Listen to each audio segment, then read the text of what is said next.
When we discussed the any type earlier in the series, we mentioned that it's preferable to use unknown instead. The problem with any is that it completely opts out of type checking. We need something that can still do type checking, even when we don't know what the type will be. Unknown means that a variable's type isn't known, and TypeScript doesn't allow us to use an unknown type unless we cast it to a known type or narrow it. As an example, let's declare a variable with unknown as its type. If we try to square the variable in a console log, the compiler will raise an error that the type is unknown.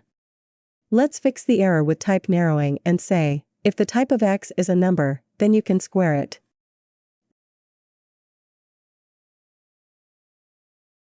And there we go, the error is gone and the console shows the correct value.